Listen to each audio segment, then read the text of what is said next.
Welcome to the NBA Trades Podcast. I'm your host, Raphael, and today I have a really special guest. It is, one of my good buddies, Christian Waterman. He's starting an agency, Waterman Sport Management, which he just started recently. And Chris, you are on to something really special. So Chris, how are you doing today? Doing great, man. Great to hear. So tell me a little bit about Waterman Sport Management. So you started this, it's in the early stages. What made you want to go down this path? It goes back to childhood, to be honest with you. I was the weird kid who watched real sports as a preteen. So I saw this segment on Drew Rosenhaus and just watching him, quote unquote wheel and deal and slice and dice and post and toast in the back channels of sport. That was a world that most young people still are struggling to see in terms of what is sport management and who are controlling the reins of this multi-billion-dollar global industry. So watching him in that moment, that was something I was really able to sink my teeth into as like a career prospect. And that was at 13, and then over the years, the high school sport management, that prepared me going to UMass, arguably the top sport management program, and it was just, I feel like divine timing for me to just lock in. So it's a great time for me to just set me out, and the whole vision is how can we leverage sport in terms of all the activism that's going on, not from just athletes, but the sporting enterprise as a whole is just so. You see what's going on. It's just a really remarkable time for the ability of sport to move the chains, so to speak.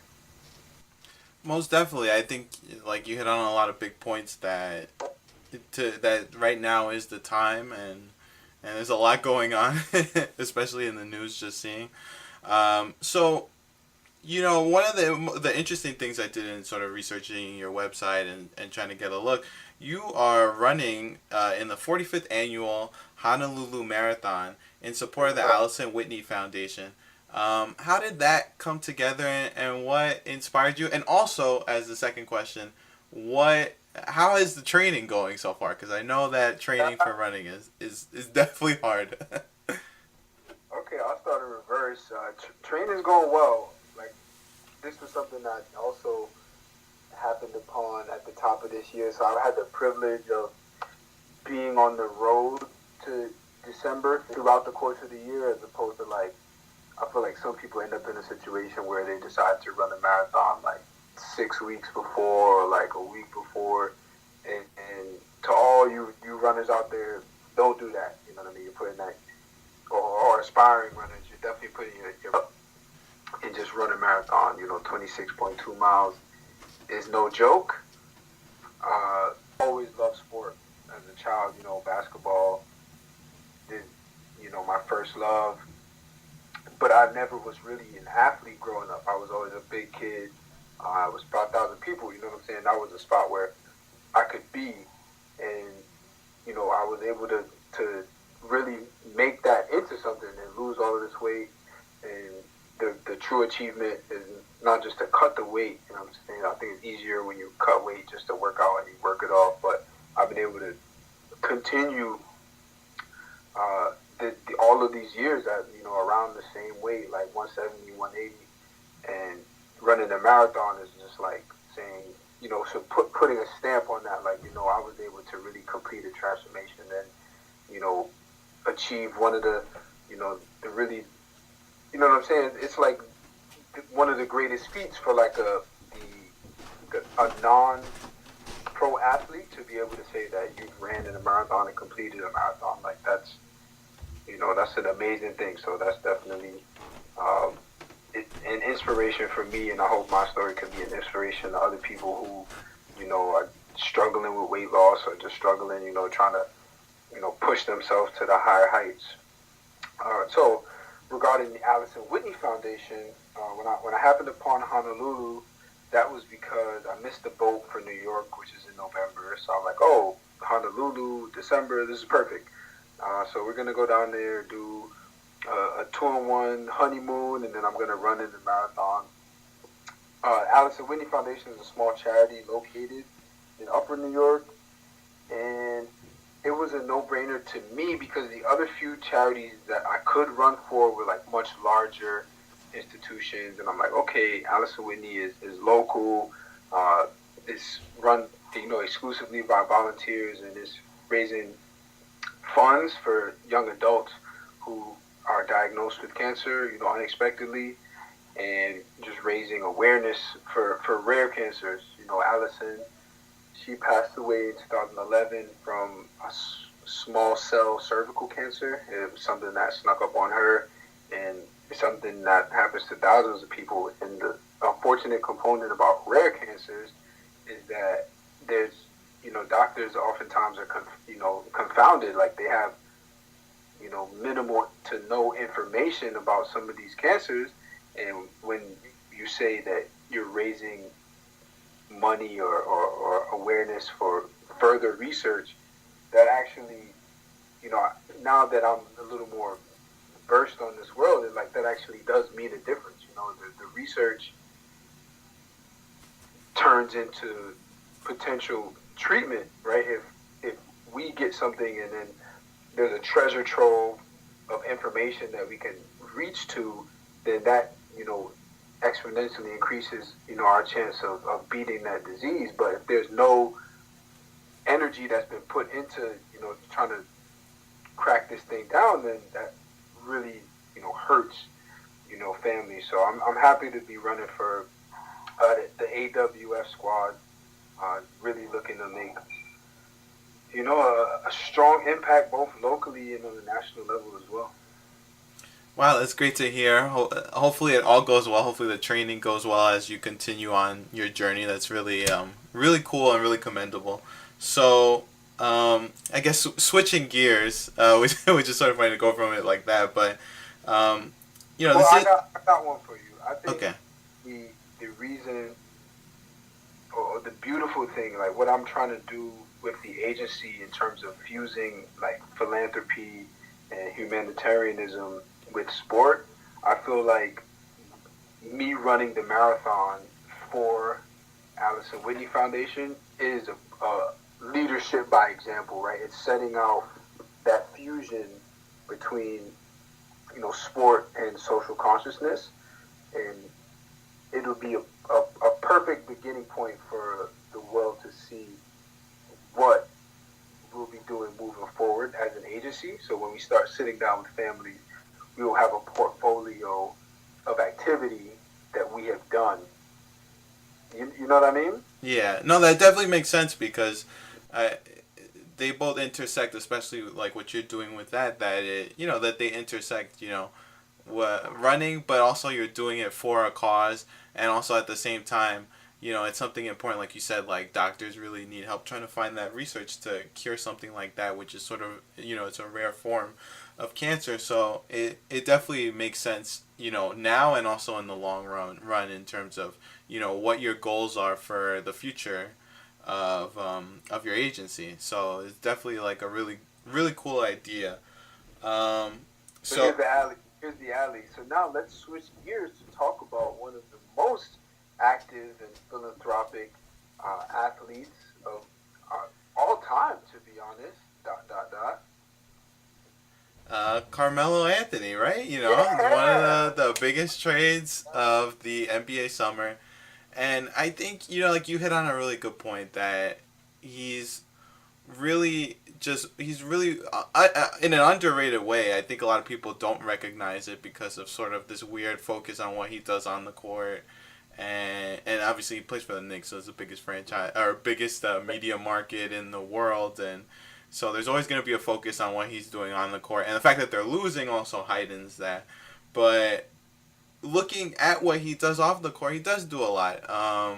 It's actually funny. I was just watching this little mini documentary on Vice Sports about WNBA players and how they have to get second jobs, which is usually playing overseas where they get paid more than they do in the WNBA. And Carmelo was an executive producer, so Uh, um, yeah, so Carmelo definitely does a lot, and it was a really good documentary. It's really quick, 14, 15 minutes, and it really featured a lot of interesting stuff. Simone Augustus from the Minnesota Lynx is the featured athlete, sort of, that they follow around in the story.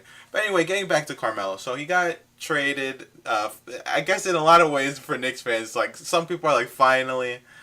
Because melodrama has taken over New York for the past, I'd say, 6 or 7 months. Pretty much mid-season, while Phil Jackson was running the team and the Knicks were falling apart, he was trying every possible way to force Carmelo Anthony out. And, criticizing him publicly, criticizing him privately, saying things about him being a selfish player. And, the Knicks losing, it sort of led to the idea that Carmelo was a goner. There was no way he was going to be able to come back to the Knicks. Even after Phil was and the Knicks mutually agreed to part ways, there was still this feeling that Carmelo was going to get traded, and it happened.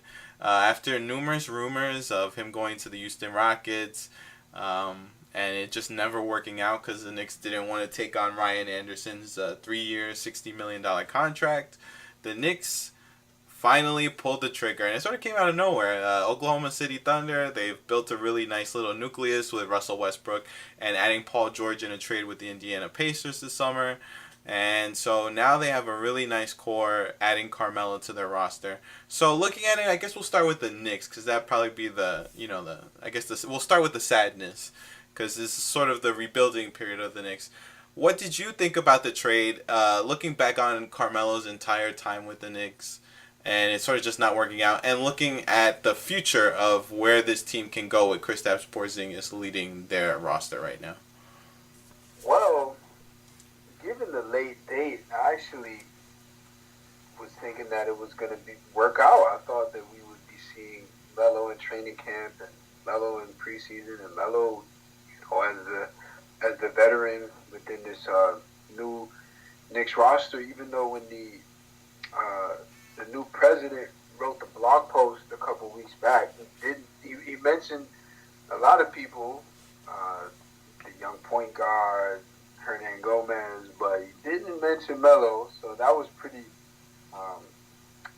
telling of the front office's vision for the future. But nothing was happening, and even Kyrie got traded, and we're just like, okay, well, if the Rockets aren't going to go through, then I guess they're going to just go with Melo and then see what happens. But we got the shocker. I could remember where I was when it happened. It was almost like, I don't know. It was just a thing where we're getting this information. Melo had put so much energy into New York, and New York so much energy into Melo, which we definitely can feel the emotions bleeding through in his personal letter that he penned to the city. The Thunder catapulted throughout the Western Conference with just the flick of this trade. I think it changes their trajectory. The compound to go from Russell shouldering the team on his back to adding a world-class player, then to adding another world-class player is amazing. Just like to use the phrase again, world-class management by the Thunder front office. I think both teams benefit from the trade because, like I said, the Knicks closed the door on Melo for like you said, pretty much throughout the summer. It was a foregone conclusion that he was going to move, so that it didn't drag into the season was healthy, and now both teams can sort of walk on into their future. Cantor and Porzingis have there's a nice Twin Towers opportunity. The floor is clear for young Frank to really start running the show and getting his sea legs. I like it. I like the deal. Yeah, I think that's sort of the interesting part of this trade is what it really is a restart or a refresh for the Knicks because they have so many young guys that like you had mentioned Steve Mills' letter that he wrote and all the promotional material the Knicks didn't include Carmelo in, which sort of was an indicator of what they thought of where he was going to be by the time that training camp started and by the time the season started. And it's really tough. I think, Canner and McDermott is sort of like what, I mean, you're trading Carmelo, who's not a very good defender, to be honest. And at this point in his age, he's, 33, and he's not going to get better defensively. But then you trade him for two guys who are not very good defensively. I think more so this trade, what his benefit is that Canner has 1 year on his contract with a player option, which he probably is likely to accept, and so he'll be there past this year in 18-19, and Doug McDermott is a free agent after this season. Yeah, so he'll be a restricted free agent. It's the end of his rookie contract. So the Knicks sort of are setting themselves up to possibly, be competitive in free agency in the future. It's just that they've made so many mismanagement missteps from previous decisions this summer and previous years that you have to wonder if they'll be able to even have that prime cap space to go after someone who probably they're looking would have to be a better fit with Porzingis. Because signing Joakim Noah to a 4-year, $72 million contract last summer was very short-sighted and also was just not a good signing because he didn't play well this year, and I don't think anyone would project him to get better based off of the serious decline he's gone under the past few years of his career. And I think also giving Tim Hardaway Jr. too, a lot of people were confused about that. While there's a little bit more hope because Tim Hardaway's a lot younger and he's relatively healthy, he's never had a serious injury in his career, there's still, questions of whether that whole situation will work out or if he's worth what they offered him, which was vastly more than what the team that he was originally on, Atlanta, was planning to offer him in restricted free agency. And the Knicks sort of just blew every competing team out of the way with, or out of the water with offer, I think it was $73 million, or I might be a little bit off on it, but the Knicks are in a precarious position because probably for the first time they do have most of their draft picks intact. They actually have a young core of like a few guys that you want to see if they can build around that group. But at the same time, they're sort of a very thin team, have a lot of centers, too many centers, and all of them sort of are good at specifically one or two things, which is usually offensive rebounding. Enes Kanter was number 1 in offensive rebound percentage last year. He's been in the top 10 the past 3 years. Joakim Noah is a very good offensive rebounder. Kyle O'Quinn is a very good offensive rebounder. Willie Hernan-Gomez too. And so they have guys who sort of intersect positionally, but also intersect in terms of their skill set. None of them are three-point shooters outside of Porzingis, who might see some time, but with 4 centers who, are getting paid like they should be playing in the NBA. It'll be hard to see Porzingis playing a lot at center this upcoming season unless there's a trade made. So it's going to be really complicated. We'll see what happens. Looking back on Carmelo for you, he had a run from 2000. I think he got traded in the summer of, or not in the summer, near the deadline of 2011. And, he was paired with Amari Stoudemire. It never worked out because Amari was injured. But also at the same time, the Knicks probably had their most success when Carmelo was on the court without Amari. And, they were never able to build a successful or stable roster around him. Much has been made of how much they've changed around their roster so many times. I think Carmelo has played with 70 or 80 players in the past, throughout his Knicks tenure. Which, I believe? Yeah, it was something like that. Yeah, so, I mean, to think about that, that's, like, so crazy to think that, he's had so much instability in the front office and in the coaching staff and in terms of his teammates while he's been sort of the one mainstay on the roster. So for him, you can't really blame him all the way. You can blame certain things on him in terms of his style of play. Was it conducive to winning? Uh, did it put the Knicks in the best position to build around him? Probably not. But the Knicks still made a lot of boneheaded mistakes that didn't help their cause either. So that's just sort of my viewpoint of seeing it. What did you think about Carmelo's time for these past 6-ish years? High hopes. Lots of high hopes. They traded a chunk of the garden to get him here in New York. I thought it was a bad deal to begin with. Gallo, Wilson Chandler, Mozgov, first rounders. I thought it was a huge price, and in hindsight, if you look at if you weigh the two deals in the outcome of Melo's tenure, I mean, outside of the physical success that the New York Knicks have had, if you just look at pure basketball, so the Knicks pure basketball, success, and then Melo losing, or I should say, spending 6 years of his career sort of meandering in this world of Knicksdom, which was mired in a lot of times confusion and struggle and different coaches and just a lot of conflict. You know, it happened, but maybe it wasn't for the best. Maybe obviously his career would have gone in a different direction. Had the Nuggets built around him a bit more. I always had the theory that Allen Iverson going to the Nuggets at that time where Melo was just starting to break out was harmful because AI was still, he still had a dominant energy on him at a time where I feel like Melo's number two really needed to be a point guard, and he had that in Chauncey Billups for a bit.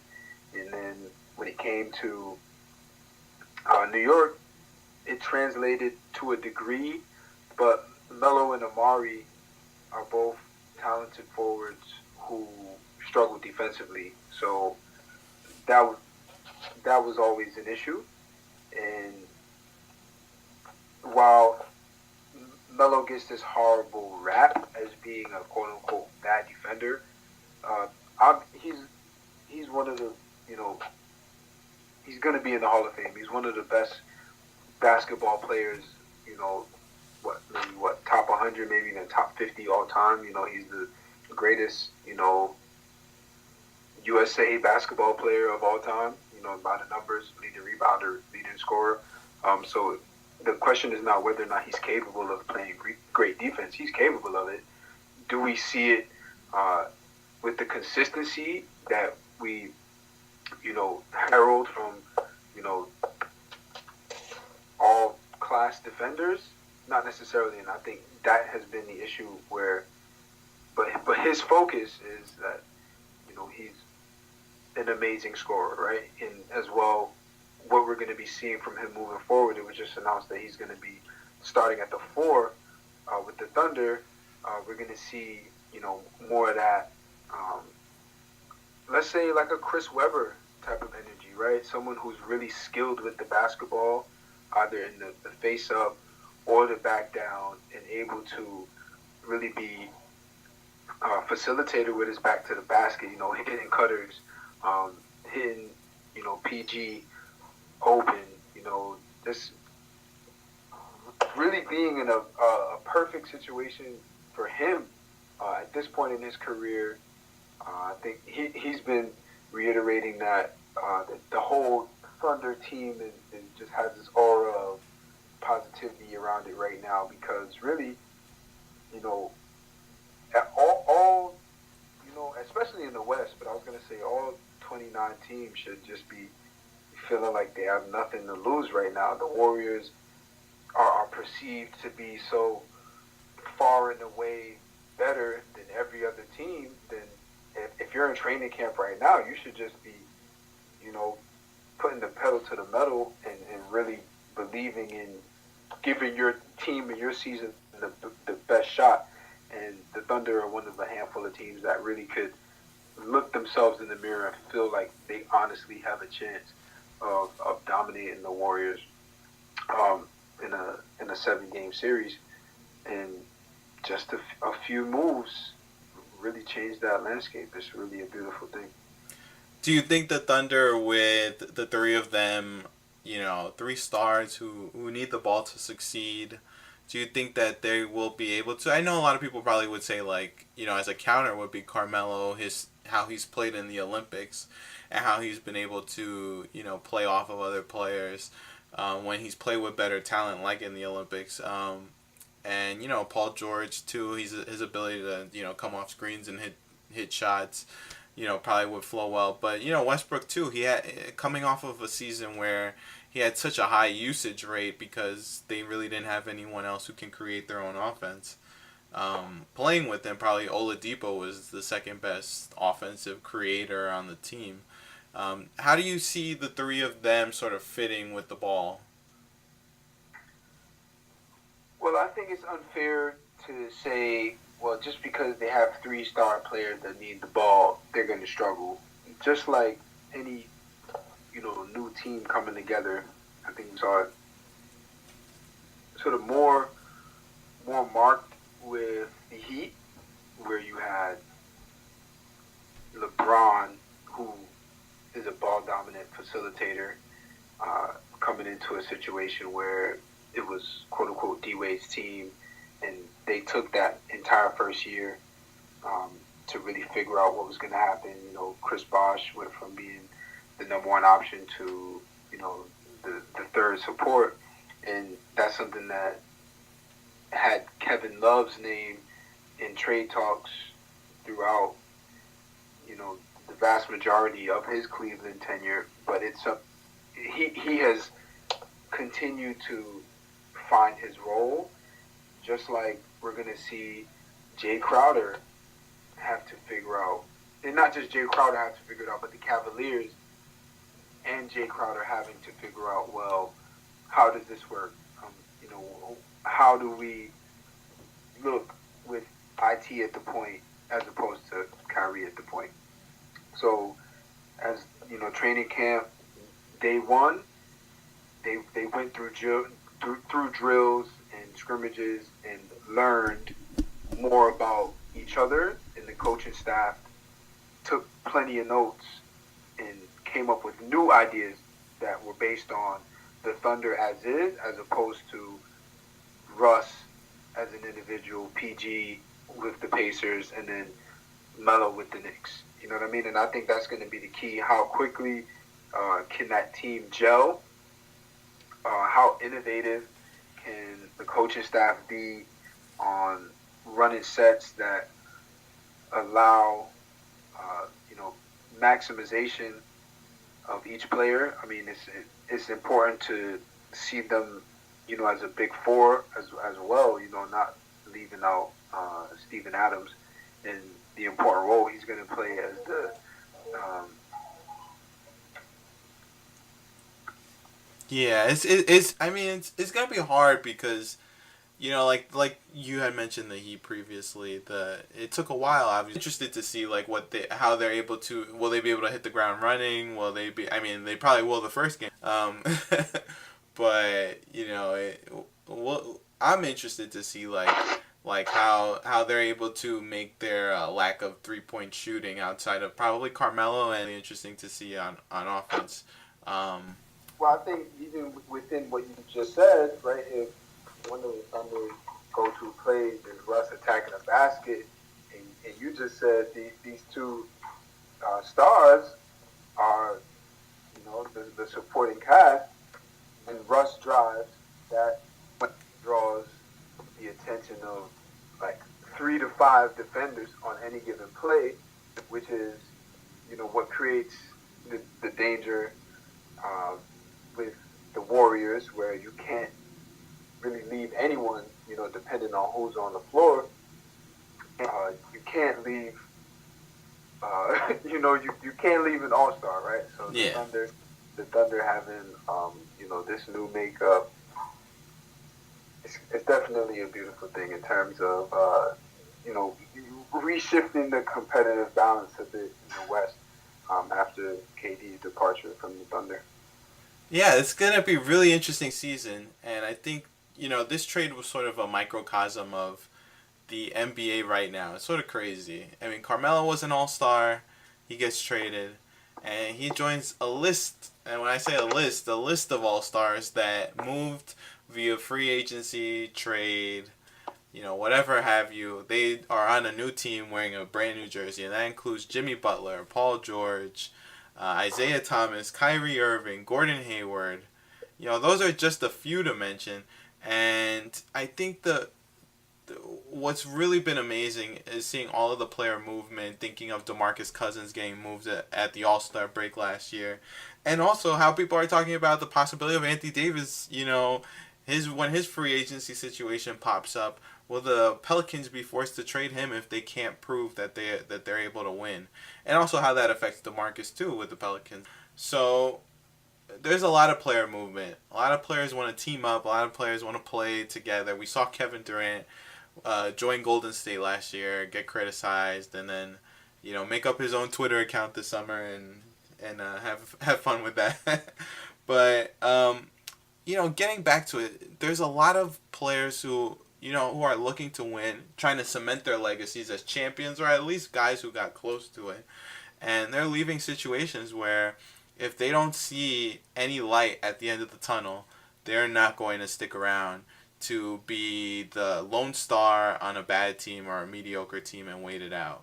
I mean, we saw Paul George leave the Pacers after a mediocre season, or indicate to Indiana that he wanted to go to the Lakers. We saw Carmelo's situation play out. And we saw guys like Jimmy Butler get traded, who after playing really well on some very mediocre teams in Chicago, how much an effect it's had on the league. I definitely think it's made the league more interesting. It's sort of become a hyper NFL type of movement type of situation where you're seeing this summer. Usually you have like 9 or 10 months of serious activity from the season, the finals, the playoffs, the draft, and then free agency. But now we're seeing trades in August when people are expecting that to be the 1 month that people could just chill and not talk about what's going on in the NBA or talk about any player movement. And to see this summer, Kyrie get traded and that headline August, and to see right before training camp in September and see Carmelo get traded, it's a lot to take.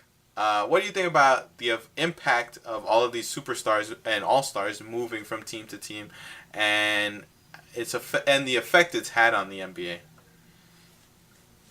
I think it's beautiful because look at the converse of it, right? How interesting would it be if we saw the same rosters year after year, right?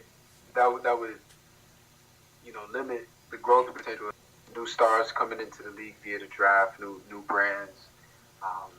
That was a big baller brand shout out. Uh, that's what keeps the league fresh, and I think it's not something that as contrived as it may seem. I think it's about survival of the fittest, right? If you there's only one ultimately successful team at the end of every season. So if you're one of those 29 who didn't hoist the chip, then you're going to have those really serious internal conversations about how do we improve this team. And those internal conversations lead to external conversations with other teams who have the same goal. So you look at, well, hey, we have these assets, and not to speak about human beings as assets.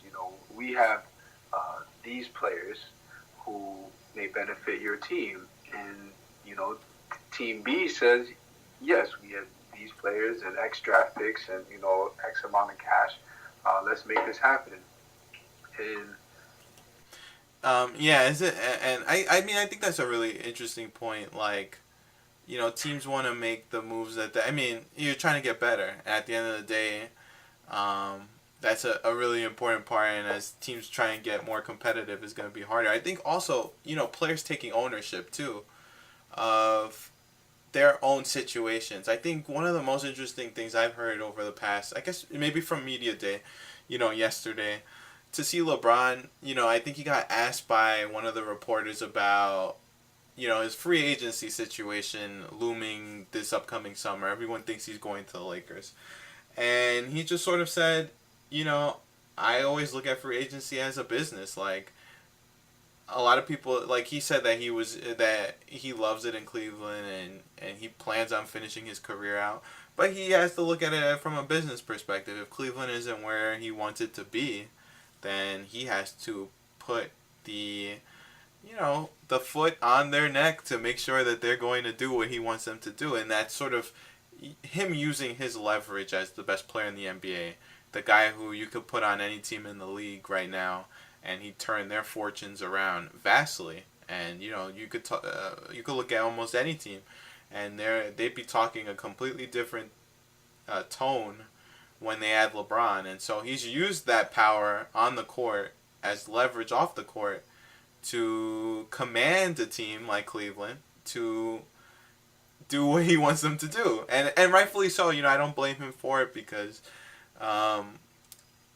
look at what he's done for the Cavaliers. I mean, he goes to Miami, comes back. Cleveland was terrible without him, and as soon as he comes back, they make the NBA Finals the first year. Then they win a championship the second year, and then the third year they make the NBA Finals again, and lose to a team that won 67 games and has four Hall of Fame caliber players, four All-Stars, four great players. And so he's really changed the fortunes of that franchise, and it would be in his best interest to make sure that Cleveland sticks to their end of trying to build the best possible team around him, so that he can compete for a championship. But looking past LeBron, he's sort of given other players that that power, empowered other players to realize their value to their respective franchises, to do the same thing and say, okay, my free agency is upcoming, and you're going to have to make a decision. Either you put the best possible team around me, or if I don't feel like I'm going to win a championship here or even be close to it, then I do not want to be a part of it. And we saw that with Paul George. He pretty much told the Pacers, his free agency, it's coming up, and, he was very mum on what would happen. And the Pacers, as a result of him saying that he planned on opting out and leaving the Pacers for the Lakers, that, that he ended up leaving and going to getting traded, because the Pacers had no other choice but to do that. And so you're seeing more players sort of put the onus and getting traded before their contracts expire, so that teams could get some kind of value for them. You're seeing that more often now. What do you think about player empowerment now in the NBA, and sort of just them taking the onus in a way that we haven't seen in professional sports ever, just to be honest? Right, because even free agency is something that is only 2 generations old. Going back to Kurt Flood in the MLB. So what it immediately, you speaking about LeBron and PG, and then definitely Kyrie's situation, just really him, masterfully forcing that issue and getting his result within a few weeks' time. It brings me back to the lockout, 2011, where that was the last time you saw, the NBA labor force really, asserting dominance en masse. And it has led toward, I would say, a two-way transparency between the players and the teams and the league at large, to where Paul George has the agency to have that conversation, and the Pacers can say, yes, we understand, and the two parties can move on amicably. Even going back to Melo, Melo said that there's no hard feelings between he and the Knicks, as it was understood on both sides that the time for the partnership to end was now. So I think we'll continue to see this trend moving forward, where teams and owners that have so many millions. Well, at this point, teams are worth billions. If you look at what the Rockets just sold for and what the Clippers were sold for a few years back, billions of dollars are being invested into these franchises, and every franchise owner intimately understands that your team is only as good as the team that you're putting on the floor. It's not just about how well cushioned the seats are. People need to come see premier basketball. So we will continue to see teams treat their players better and continue to see players assert more dominance in how the product is displayed. You see that coming through heavily with sites like the Player Tribune and Uninterrupted, where athletes are starting to surge past the traditional media structure with the recent protests. The sports world is basically on its noggin. A guy who's usually stoic is turning into a critical race theory philosopher. Steve Kerr is penning op-eds. It's a wonderful time for, like I said, that key word of transparency as the new trend in sport. And we definitely owe a lot, in current history to Kaepernick for helping to shoot through some of the flaws, and his predecessors, Ali, rest in peace, and as well as John Carlos and Tommy Smith. Like, we can't forget. I think it was a player on the Dolphins. I saw it in passing. Some people were kneeling, some people had their arms locked. This one player, had his fist raised. That was something that was seen as it was a singular act when it happened during the 1968 Olympics, but now we have hundreds of multi-millionaires, protesting in solidarity at the same time. So that's the key word for sport moving forward, is just transparency, just getting through the fluff and playing sport, which is this beautiful global language at a high level, and using it to bring people together for the common good. True. Yeah, no, I think that's become the biggest thing. Being true, being transparent, being truthful, and sort of just showing people what your life's really like. So, final question, because I know I gotta let you go. You were a big David Lee fan. What's up with David Lee? He hasn't signed with anybody. Do you think David Lee's career is over, or do you think that he still got a chance to last? He played okay with the Spurs. He was pretty good last year. Such a serendipitous question. You know what? I've been working in Union Square recently, and I've actually seen David Lee twice in passing. So as we know, the third time is a charm. So if I run Lee again, I will ask him what's going on and get back to you. He seemed to be in great spirits the both times I saw him. He's a world champion, yes? Was he with the Warriors? Yes, he has a ring. Okay, so he got that ring. he was 4 years at Florida, right? Yeah. So, he's turned in a remarkable career. I doubt this is it. He was always a really talented rebounder, really talented mid-range shooter. There's a place always on some roster for guys who know how to bang and who know how to play the game, and David Lee definitely fits that mold.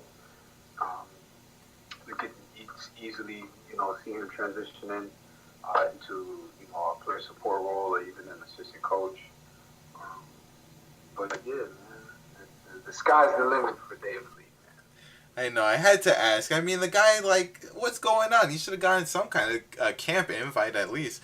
I would say that I would want him to join the Knicks, but they have like 20 centers, so it's gonna be really hard. But I hope this isn't the end of the David Lee show in the NBA.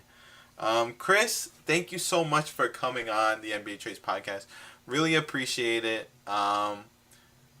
Thank you a lot for coming on, and this is the NBA Trades podcast, people. Check it out. Thanks, Chris. This was another edition of the NBA Trades podcast. You can like the page on Facebook at NBA Trades. Follow us on Twitter, NBA_trades.